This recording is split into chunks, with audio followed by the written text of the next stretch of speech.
السلام علیکم عمار صاحب. وعلیکم السلام. جی آپ یہ بتائیں گے کہ کپاس اور تربوز کی جو انٹر کراپ ہے وہ اس کو آپ نے کیسا پایا ہے؟ ماشاءاللہ بہترین پایا اس کو. تربوز جو ہے وہ آپ کی جو ہے وہ کتنی پیداوار ہوئی ہے؟ تقریباً 20 ایکڑ تربوز تھا، 5-6 کنال سے ایک گاڑی ہوا ہے، 420-30 من. چلو ماشاء اللہ، 5-6 یعنی کنال کہ سے فی ایکڑ سے جو ہے وہ 450 سے 500 من تک جو ہے نا وہ آپ نے پیداوار لی ہے. یہ سیمپل مال، کچرا نہیں، کچرا اچھا، الگ جو بڑا مال جو ہوتا جی ہے جی. وہ ہو گیا. اور اس کے بعد جو ہے یہ کب لگائی تھی آپ نے؟ تقریباً 12 فروری کو. 12 فروری کو آپ نے لگایا تھا. اور جو ہے اس کا جو بیج لگا تھا وہ کپاس کا وہ کتنا لگا تھا؟ وہ دوسرا رمبا مار کے اس کو لگایا تھا. ٹھیک ہے، یعنی کہ دوسری چنچنیا گوڈی رمبا کرنے کے بعد جو ہے آپ نے جو ہے وہ کپاس لگائی اس کو تھی. لگا کے دستی پانی اور ابھی پٹا تک دیا. اس کپاس کے اوپر کوئی سپرے وغیرہ کیا ہے؟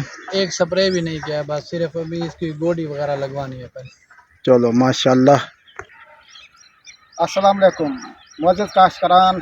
افتخار احمد پھر ایک بار آپ کی خدمت میں حاضر ہوں. اس وقت میں وہ فیلڈ ویڈیو پہ موجود ہوں اور فاروق فیلڈ پہ ہم نے ایک کپاس کا جو ہے وہ وزٹ کر رہا ہوں.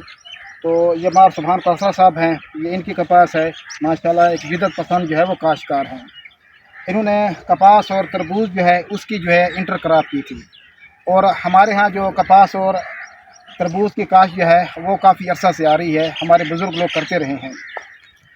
تو سب سے پہلے جو ہے تربوز لگایا جاتا ہے اور تربوز لگانے کے تقریباً 45 دن بعد جب 6 پتوں پہ آ جاتا ہے تو ہم دوسری گوڈی کر لیتے ہیں. جب دوسری گوڈی ہو جاتی ہے تو اس کے بعد جو ہے ہم جو ہے پھر کپاس کا جو ہے وہ چوپا لگا دیتے ہیں. تقریباً 2 سے 2.5 کلو جو ہے فی ایکڑ جو ہے وہ اس کا بیج لگ جاتا ہے کپاس کا. اور جو تربوز کا بیج لگتا ہے وہ تقریباً 250 سے لے کر 300 گرام تک لگتا ہے. ہم جو ہے وہ ہائبرڈ بیج لگاتے ہیں کیونکہ ان کی جو ہے پیداوار جو ہے وہ زیادہ ہوتی ہے. اور کپاس جو ہے یہ سلور کوئن لگی ہوئی ہے اور جو ہے 6 لگی ہوئی ہے. تو اس میں آپ دیکھ سکتے ہیں کہ اس کی ہائٹ جو آلموسٹ جو ہے وہ 3.5 فٹ تک ہے. اور اس پہ جو ہے پھول اور گڈی کا عمل جو ہے جاری ہے، ابھی ٹنڈا بننے کے پروسیس سے جو ہے وہ گزر رہی ہے.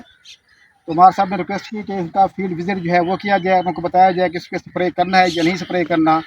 تو ابھی ہم نے دیکھا ہے کہ اس کے اوپر جو ہے سفید مکھی بھی پھر رہی ہے اور تھرپ بھی موجود ہے، لیکن ان کی ریشیو جو ہے وہ بہت کم ہے. اور تیسرا جو ہے اس پہ جو کرش سوپرلا شکاری کیڑا ہے وہ بہت زیادہ تعداد میں موجود ہے. اس پر ٹمپریچر ہائی کھڑا ہے تو ہم اس پہ جو ہے وہ کوئی بھی پیراتھرائڈ کا سپرے نہیں کریں گے، کیونکہ اس سے ہمارے جو شکاری کیڑے ہیں وہ ختم ہو جائیں گے. اور پیراتھرائڈ جو ہے وہ سٹرس دیتا ہے اور کپاس کی بڑھوتری کو روک دیتا ہے، جس سے کیڑے مکوڑوں کے حملے میں جو ہے وہ شدت آ جاتی ہے. تو ملیں گے انشاءاللہ پھر نئی ایک ویڈیو کے ساتھ. اس وقت اجازت دیجیے. اللہ حافظ.